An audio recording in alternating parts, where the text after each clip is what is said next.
नमस्ते दोस्तों, मैं विजय ठक्कर और आप सबका स्वागत करता हूं हमारे एक नए वीकली एनालिसिस वाले वीडियो में। अभी आज के वीडियो में मैं आज आप लोगों के साथ एक ऐसा इंडिकेटर शेयर करने वाला हूं जिससे आप लोगों को पता चल सकता है कि मार्केट में क्या चल रहा है या मार्केट में क्या हो सकता है। और इन द लास्ट मैं आज आप लोगों के साथ कुछ ऐसे स्टॉक्स बताऊंगा जिसके ऊपर आप लोगों को ध्यान रखना चाहिए। बट उससे पहले हम लोग बात करेंगे कि मार्केट में क्या हुआ लास्ट वीक, आने वाले टाइम में क्या हो सकता है और हमें कौन सी चीज़ों पे ध्यान रखना चाहिए। तो देखो, लास्ट वीक में हम लोग ने देखा कि 6 मई को इंडिया की तरफ से पाकिस्तान में जो भी 9 टेररिस्ट कैंप थे ना, उसके ऊपर इंडिया ने अटैक किया और उन लोगों को डिस्ट्रॉय किया। और उसके बाद मार्केट में ये एक्सपेक्टेशन तो थी ही कि भाई पाकिस्तान की तरफ से भी कुछ हो सकता है।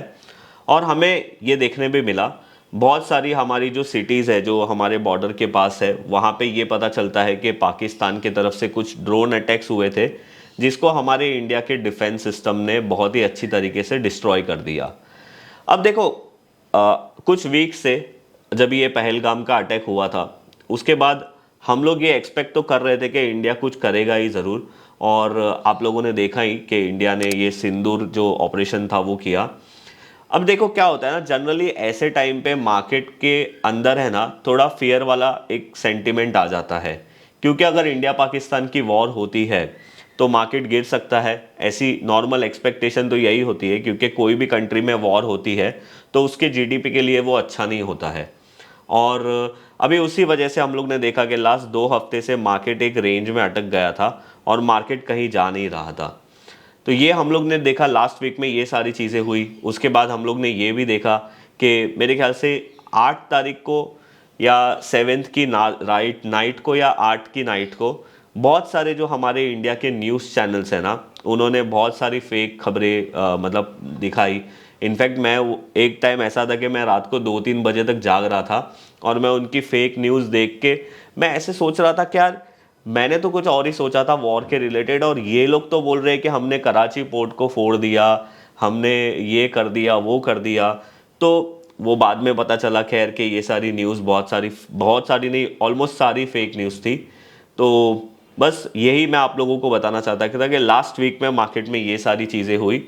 और अभी हम लोग क्या करते हैं ना, पहले मार्केट का एनालिसिस करते हैं, फिर मैं आप लोगों को बताता हूँ वो इंडिकेटर के बारे में जो आप लोगों को हमेशा ध्यान रखना चाहिए जब भी मार्केट में कोई बड़ा इशू होता है तब, या फिर जब भी कोई बड़ा इशू होने वाला है तब।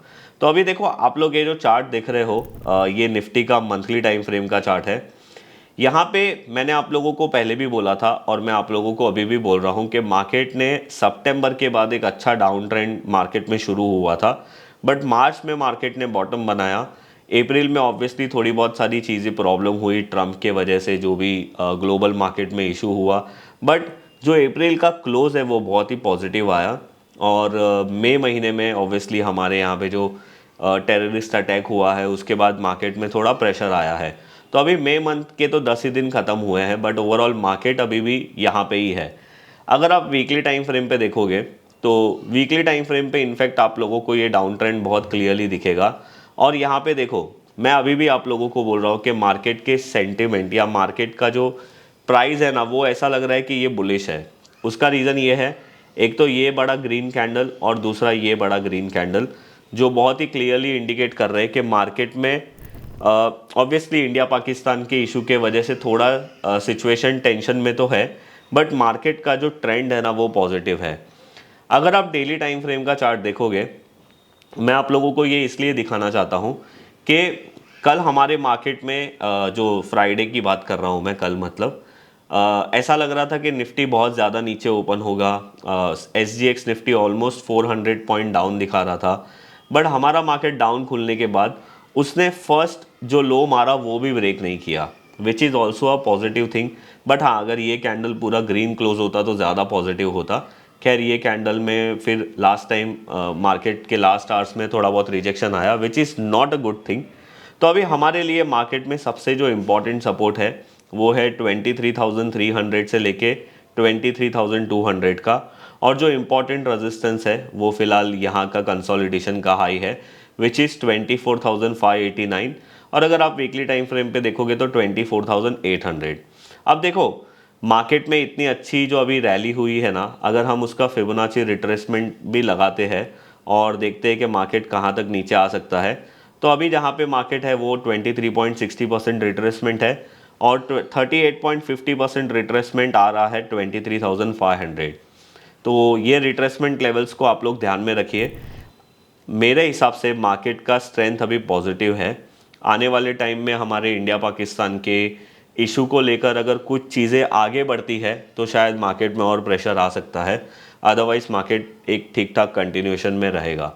अगर आप बैंक निफ्टी का चार्ट देखोगे तो बैंक निफ्टी में देखो, compare to all other index, अभी फाइनेंशियल सर्विसेज इंडेक्स और प्राइवेट बैंक निफ्टी वाला जो प्राइवेट इंडेक्स है बैंक निफ्टी का, ये सारे इंडेक्स है ना, अगर आप जितने भी स्टॉक मार्केट में अभी जो लिस्टेड सेक्टर है, स्टॉक मार्केट में मतलब मार्केट में जितने भी लिस्टेड सेक्टर है, आप सबका चार्ट देखोगे तो आप लोगों को समझ में आएगा कि अभी बैंकिंग इंडेक्स और financial services index compare to other यही दोनों सबसे ज़्यादा स्ट्रॉन्ग सेक्टर है। और बाकी तो कोई ऑल टाइम हाई के पास नहीं आया, खैर ये तो अच्छे खासे ऊपर ही चल रहे हैं। और अभी देखो यहाँ पे ये अपने प्रीवियस रेजिस्टेंस के पास वापस आके ट्रेड कर रहे हैं। तो ऑब्वियसली ये दोनों इंडेक्स में मतलब फाइनेंशियल सर्विस और बैंकिंग इंडेक्स बेटर लग रहा है। अभी देखो, अगर हम लोग FIS की बात करें ना, तो मैंने आप लोगों को लास्ट वीडियो में भी बताया था, अगर कुछ बुरा होने वाला है तो सबसे पहला इंडिकेशन हम लोगों को FIS की तरफ से मिलेगा। और FIS ने लास्ट 5 दिन में, जो हफ्ते में 4 दिन इन्होंने बाइंग की थी, इनकी एक सेलिंग फ्राइडे को आई थी। और अगर आप लोग डॉलर इंडेक्स की बात करो तो ये अभी 100.40 के आसपास चल रहा है। इंडिया विक्स अभी 2163 के आसपास चल रहा है। क्रूड ऑयल अभी $61 के आसपास चल रहा है और USD INR में भी थोड़ा सा राइज हुआ है, अभी 85.36 के आसपास चल रहा है। तो ये तो मैंने आप लोगों को सारी मार्केट की बातें बताई, बट अभी मैं आप लोगों को एक ऐसा ये इंडिकेटर के बारे में बता रहा हूँ ना, जिसको अगर आप ध्यान में रखोगे ना, तो ये आप लोगों के लिए एज अ ट्रेडर और एज अ इन्वेस्टर बहुत ही हेल्पफुल रहेगा। और वो क्यों, मैं आप लोगों को बताता हूँ। तो ये इंडिकेटर का जो नाम है वो है India VIX. Basically India VIX एक ऐसा टूल है जिसके ऊपर आप ध्यान रखने से आप लोगों को मार्केट का पूरा सेंटीमेंट के बारे में यहाँ पे पता चल सकता है। और मैं इसको कैसे यूज़ करता हूँ वो भी मैं आप लोगों को बताऊँगा। अब देखो, इंडिया विक्स के बारे में मैंने एक बहुत साल पहले प्रॉपर डिटेल में वीडियो बनाया था, अगर आपको वो देखना है तो उसकी लिंक मैं यहाँ पे डाल दूंगा। बट अभी के लिए अगर आपको मैं शॉर्ट में समझाऊँ कि एज अ ट्रेडर और एज अ इन्वेस्टर आप लोगों को इंडिया विक्स के ऊपर क्यों ध्यान रखना चाहिए, उसके कुछ पॉइंट्स है मैं आप लोगों को बताता हूँ। इंडिया विक्स को जनरली फेयर इंडेक्स भी बोलते हैं। और इंडिया विक्स का जो कैलकुलेशन है ना, वो ऑप्शंस के कुछ डेटा से होता है। और इंडिया विक्स आप लोगों को ये बताता है कि मार्केट में आने वाले 30 डेज में क्या मूवमेंट हो सकता है, क्या एक्सपेक्टेशन है मूवमेंट का। तो अभी देखो यहाँ पे आप देख सकते हो कि इंडिया विक्स अभी 21.63 के आसपास चल रहा है। जनरली जब इंडिया विक्स 20 के ऊपर जाता है और तो ये टाइम पे ऐसा माना जाता है कि मार्केट अभी बहुत ज़्यादा वॉलेटाइल होने वाला है। और वॉलेटाइल का मतलब ये है ऊपर नीचे दोनों तरफ, पर जनरली ऐसा देखा गया है जब भी इंडिया विक्स ऊपर जाता है ना, तो मार्केट में एक डर होता है और मार्केट नीचे गिरता है। अभी मैं बात करता हूं आप लोगों को ये बताने के लिए कि एज अ ट्रेडर और एज अ इन्वेस्टर आप लोगों को इंडिया विक्स को क्यों फॉलो करना चाहिए। अभी आप यहाँ पे देखो, आप लोगों को कुछ यहाँ पे डेटा दिख रहा होगा कि भाई इंडिया विक्स में अभी क्या चल रहा है, क्या नंबर है। तो देखो अभी इंडिया विक्स का जो नंबर है ना, वो 21.63 चल रहा है। लास्ट वीक में उसने 22.74 का ऑलमोस्ट हाई मारा। और ये देखो, ये आपको मैं डेली टाइम फ्रेम पे बताता हूँ। अभी रिसेंटली जब भी हमारा मार्केट 7 अप्रैल को गिरा था, वो टाइम पे इंडिया विक्स का जो हाई था वो था 23.18 का। और आप देख लेना 7 अप्रैल के मॉर्निंग का निफ्टी का क्या लो था। तो जैसे इंडिया विक्स ऊपर जाता है वैसे ही मार्केट नीचे जाता है। ये एक प्रॉपर फेयर इंडेक्स है। अब जब भी सबसे ज़्यादा प्रॉब्लम हुई है, अभी देखो there is a difference between correction and crash. Crash का मतलब क्या होता है, जो 2008 में हुआ था, 2011 में भी थोड़ा मार्केट गिरा था, और जो 2020 में हुआ था उसको क्रैश बोलते हैं, जब निफ्टी 30-40% नीचे गिर जाता है। अब वैसे टाइम पे इंडिया विक्स का अगर आप डेटा देखोगे तो कोविड में इंडिया विक्स टॉप में ऑलमोस्ट 86 तक गया था। और जो नॉर्मल करेक्शन होते हैं ना, तभी मैंने ऐसा देखा है कि इंडिया विक्स का जो रेंज है, आप यहाँ पे देखो, मैं एक हॉरिजॉन्टल लाइन ही लगा देता हूँ जिससे आप लोगों को भी आइडिया मिलेगा। जो इंडिया विक्स का नॉर्मल करेक्शन का रेंज है वो है 39 से लेके 30 तक का। आप यहाँ पे देखो तो ये आपको जो लेवल है वो बहुत ही अच्छी तरीके से ध्यान में रखने हैं। जब भी इंडिया विक्स 21 या 25 के ऊपर जाता है और वो टाइम ऐसा होता है जब एज अ ट्रेडर आप लोगों को आपकी पोजीशंस को कम करनी है और आप लोगों को अपने लिवरेज को कम करना है। बिकॉज इंडिया विक्स के ऊपर जाने का मतलब ये है कि मार्केट में कोई एक बड़ा मूवमेंट आने वाला है जिसके वजह से ये इंडिया विक्स ऊपर जा रहा है। और अगर आप एक इन्वेस्टर हो तो जैसे इंडिया विक्स 39 या 30-40 के एरिया में आता है वैसे आप एक स्ट्रैगर्ड इन्वेस्टमेंट प्लान कर सकते हो, क्योंकि जनरली जब भी इंडिया विक्स 30-39 के आसपास होता है तब मार्केट में अच्छा खासा करेक्शन हो गया होता है। और जैसे इंडिया विक्स 80s के पास या 70 के ऊपर जाता है, actually that is the best time for investor to invest in stock market, क्योंकि वो टाइम पे मार्केट में बहुत अच्छा करेक्शन हो गया होता है और वो टाइम एक आइडियल टाइम होता है एक वैल्यू इन्वेस्टर को, क्योंकि वहाँ पे मार्केट में आपको बहुत सारी चीज़ें बहुत ही सस्ते प्राइस में मिलती होती है। और ऑब्वियसली जैसे मैंने आप लोगों को बोला कि एज अ ट्रेडर अगर इंडिया विक्स 22 के भी ऊपर जा रहा है तो आप लोगों को आपकी जो पोजीशन है उसको रिड्यूस करना चाहिए। बिकॉज अगर आप लिवरेज में ट्रेड करते हो, मतलब अगर आप एफएनओ में ट्रेड करते हो, तो there is a high possibility कि आप लोगों को बहुत ज़्यादा लॉस हो सकता है अगर मार्केट और गिरा तो। अभी देखो हमारा इंडिया विक्स जो है ना वो 2010 से हमारे पास इसका डेटा है, बट मैं आप लोगों को और एक विक्स दिखाता हूँ जो है यूएस का वॉलेटिलिटी S&P 500 इंडेक्स। अब इसमें जो हमारे पास डेटा है वो 1990s के पास से है। अब आप यहाँ पे देखो इसकी क्या रेंज है। जब मार्केट में करेक्शन आता है तो ये 40, 50, 60 तक जाता है, बट जब मार्केट में क्रैश आता है, जैसे आप यहाँ पे देखो 2008 में ये 96 गया था और कोविड में ये भी 80s के आसपास गया था। तो this is the best indicator, अगर आप एक ट्रेडर हो या आप एक इन्वेस्टर हो, आप ये इंडिया विक्स को यूज़ करके अपने इन्वेस्टमेंट या अपनी ट्रेडिंग पोजीशंस को प्लान कर सकते हो। अगर आप ट्रेडर हो तो बहुत सिंपल है, आपको पोजीशंस कब बढ़ानी है कब घटानी है वो इंडिया विक्स देख के कर सकते हो। और अगर आप एक इन्वेस्टर हो या फिर आप एक ट्रेडर भी हो बट एक अच्छी इन्वेस्टमेंट अपॉर्चुनिटी ढूंढ रहे हो, तो जब इंडिया विक्स 30 के ऊपर जाना शुरू करती है आप अच्छे इन्वेस्टमेंट अपॉर्चुनिटी ढूंढ सकते हो। तो ये है वो इंडिकेटर जिसे मैं एक मार्केट का इंडिकेटर समझता हूँ और इससे मार्केट में क्या होने वाला है मुझे बहुत अच्छी तरीके से समझ में आता है।